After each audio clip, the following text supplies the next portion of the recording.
I came to the conclusion that all women are racist. I'd probably say 95, at least 95% of women are racist. And you already know who they're racist against.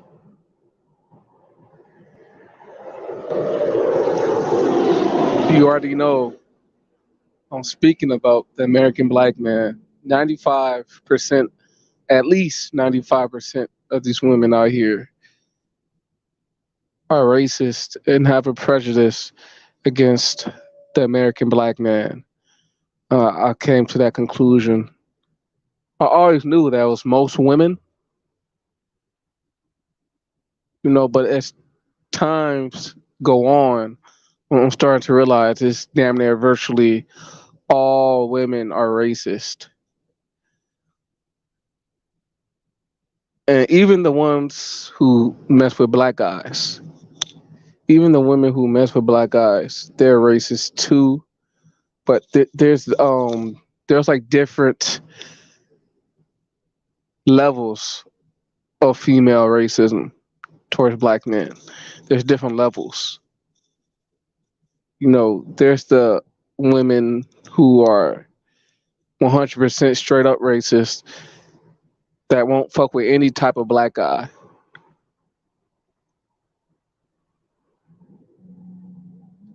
A lot of I'm talking about the women who they'll see a black guy who they're attracted to, but still won't give him the time of day just because he's black. You know, that's the purest form of racism from women.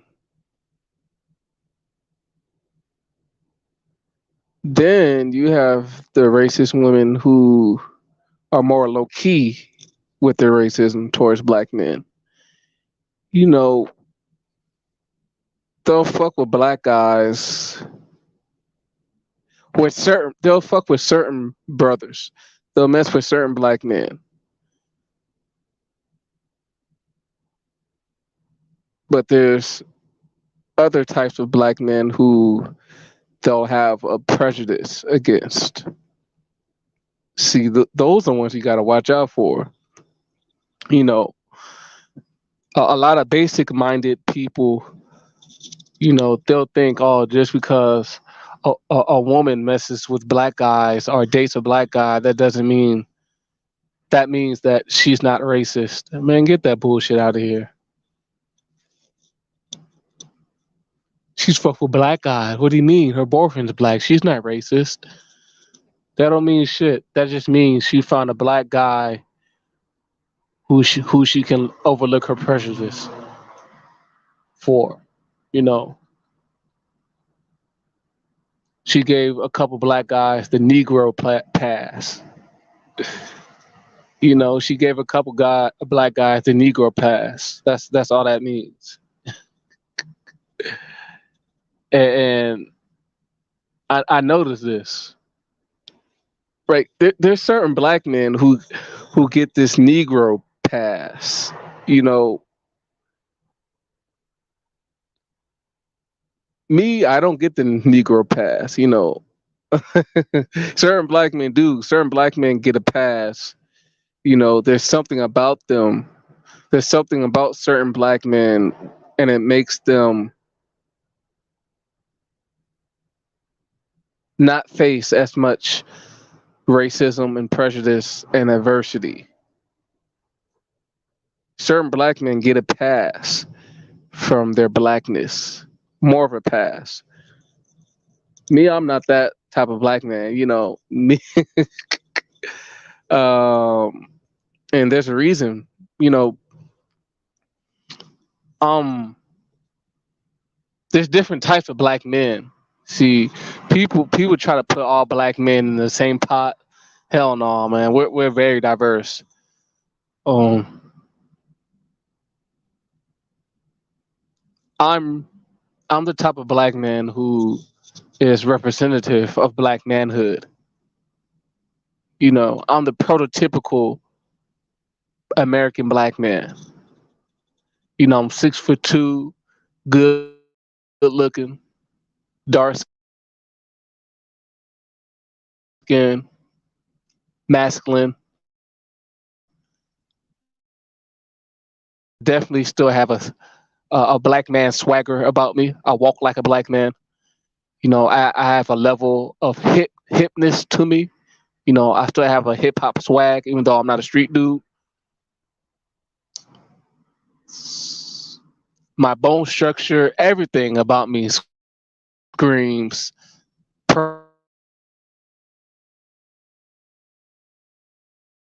prototypical black man.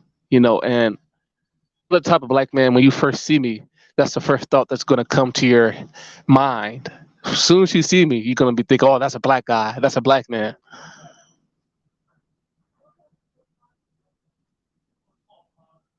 There's different levels of black manhood. We're not all the same. You know, that's why certain brothers face more racism than others. Certain black men are just more representative of black manhood. Like, if you're that type of black man who is representative of black manhood, there's going to be a higher level, a much higher level of prejudice, racism, and opposition against you.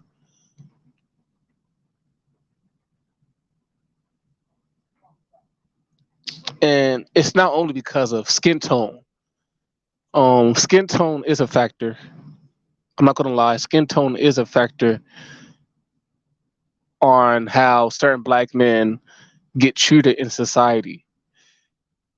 But it's not the only factor.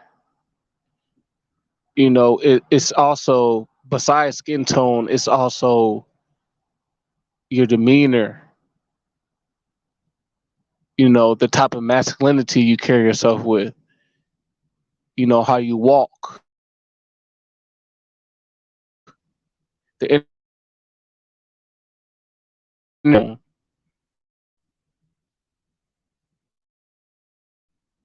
know, because I know dark skinned black men who don't receive a whole lot of opposition, you know, and it's because how they how certain black men may carry themselves, you know, certain intangibles that certain people carry themselves with, you know, that can't fully be described with words, you know, like your demeanor, you know, certain black men who get this Negro pass that I said earlier, certain black men who get the Negro pass are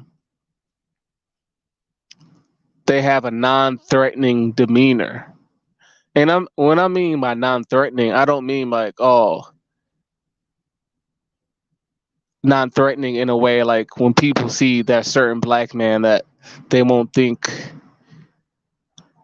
that he's trying to rob them or anything. I'm not talking about like non-threatening and as far as like, oh, that black guy's gonna beat me down or rob me or something like that. I mean non-threatening as like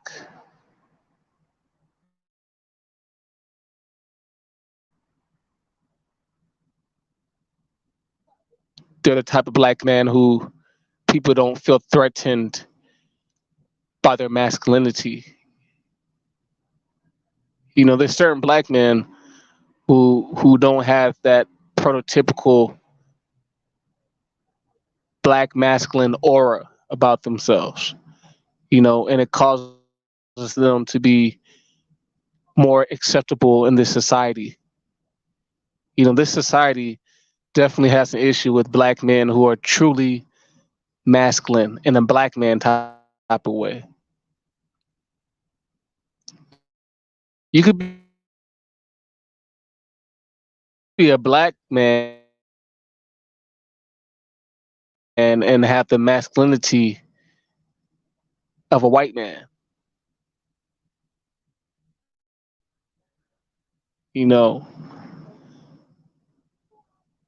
It could be the masculinity based on spirit.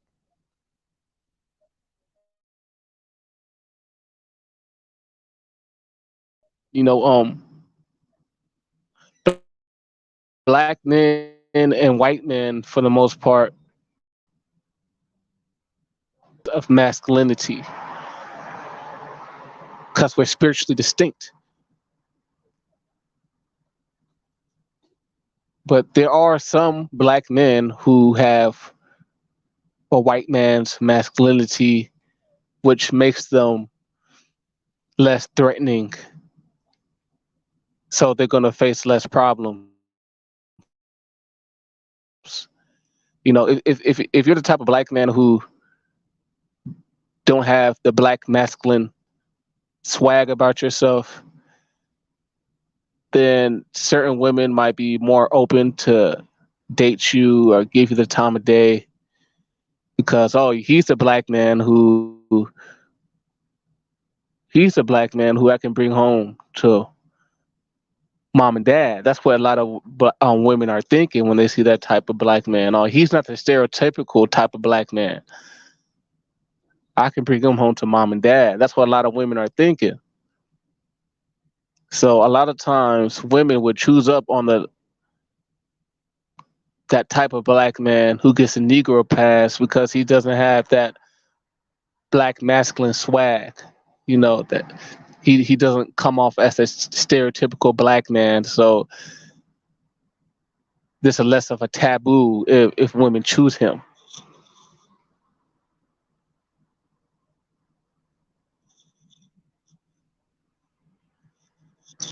Skin tone also plays a factor. You know,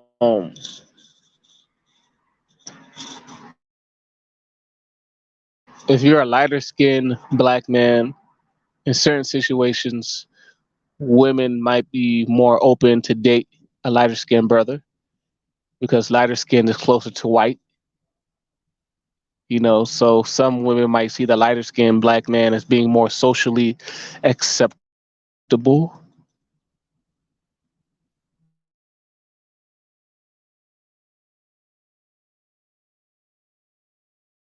because, you know, typical black man who where their mentality is. And I noticed this um,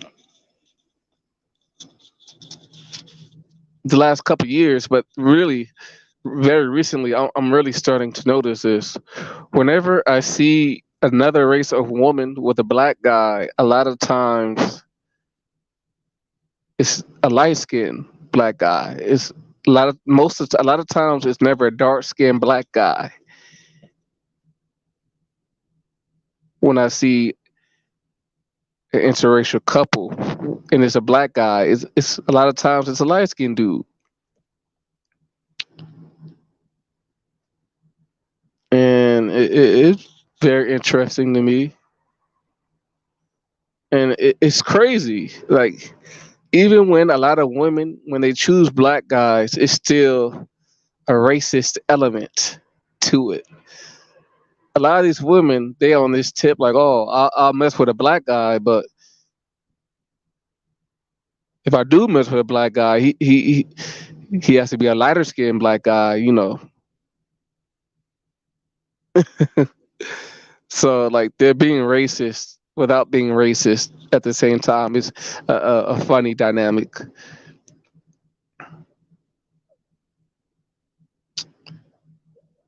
It's not all black men who receive the same amount of opposition. It's certain brothers. If you're the type of black man who authentically black, you represent black manhood, oh, you're gonna face opposition in all aspects of life.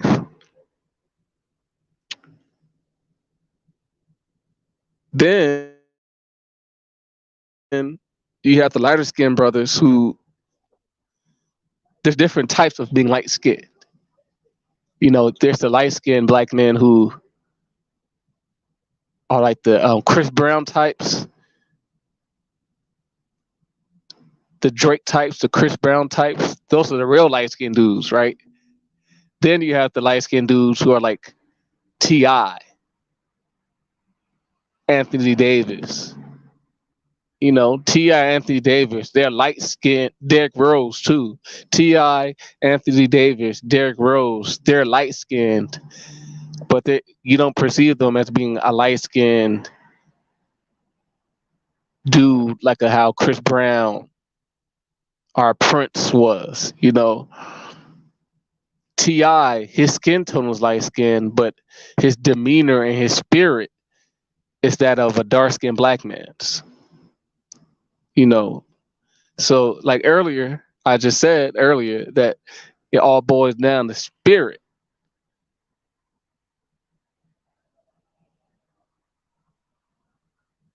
Chris Brown and T.I. are the same skin tone, but Chris Brown, he has a white man's spirit, and T.I. has a black man's spirit. So racism is a spiritual thing too. You know, if you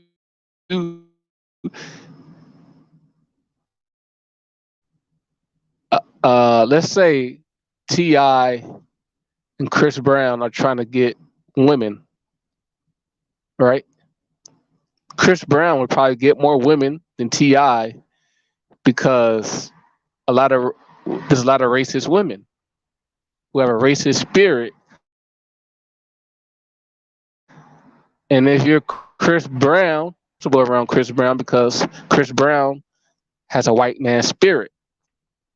On the other hand, T.I., he'll struggle more with women because he's a light skinned dude. Although he's light skinned, T.I. still has a black man spirit. So women are gonna perceive T.I. as being more of a black man than Chris Brown, and that will hurt even the light skinned T.I.'s chances for women, you know. So even the light skinned dudes, certain light skinned dudes might get opposition with women, even though that they're light skinned, because there are light skinned black men who care.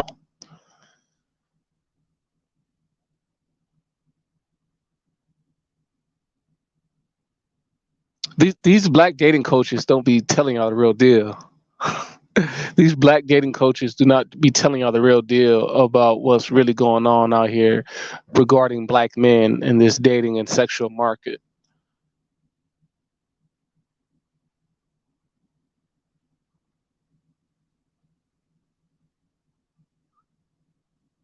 All these motherfuckers, they be talking about this select, non-select, but they don't really tell y'all the full racial dynamics of what's going on out here. Maybe they're not intelligent enough to know what's really going on out here regarding black men, or maybe they do know what's going on, but you know they want to keep getting viewers and money instead of telling the truth to the viewers.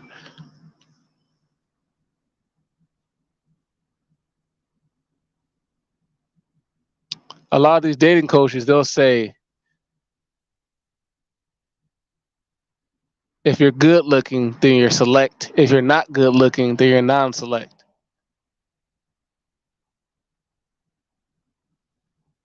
This non-select select bullshit, it doesn't apply to black men the same way it applies to other races of men. You have to remember, we live in a racist society. So in a racist society that's specifically racist against black American men,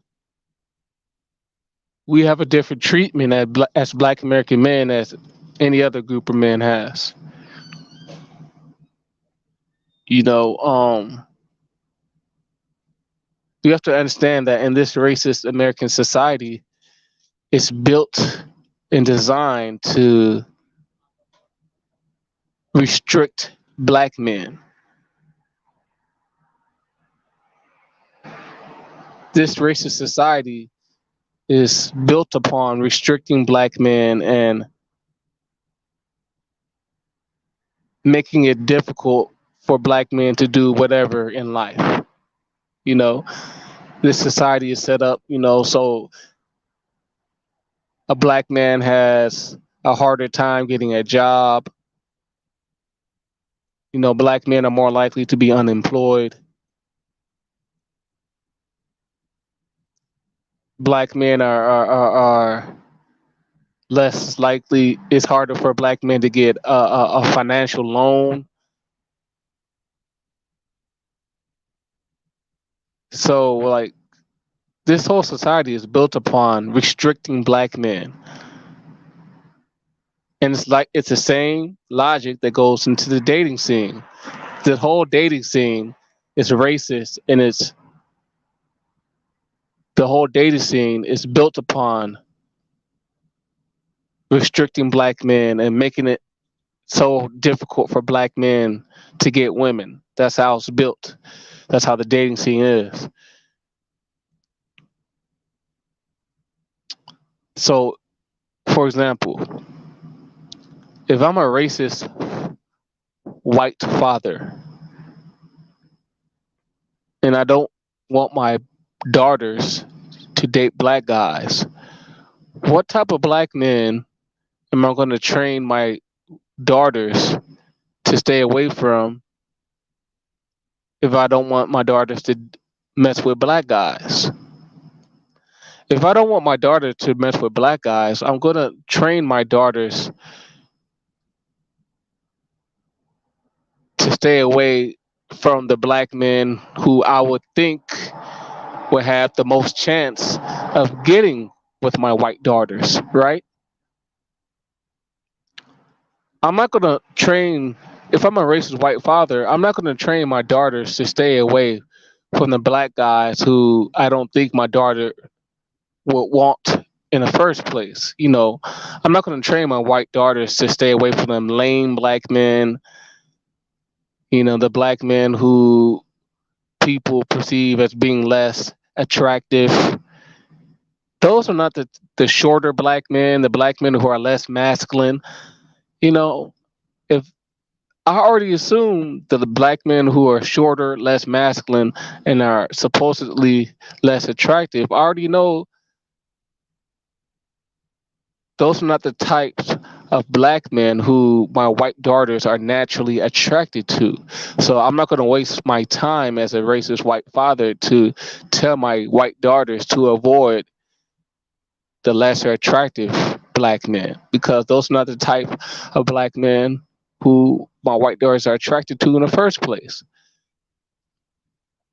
The types of black men who I would train my white daughters to avoid are the types of black men who are actually supposedly more attractive. If I don't want my daughters to give into black men, I'm going to train my daughters to be racist against the black men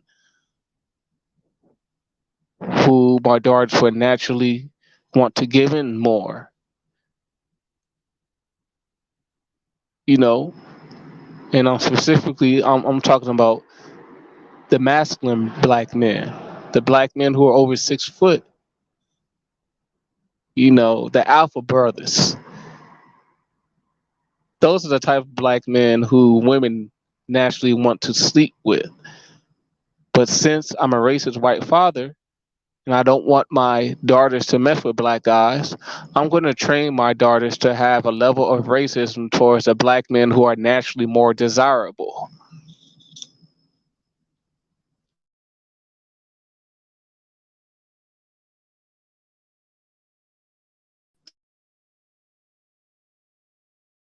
So more difficult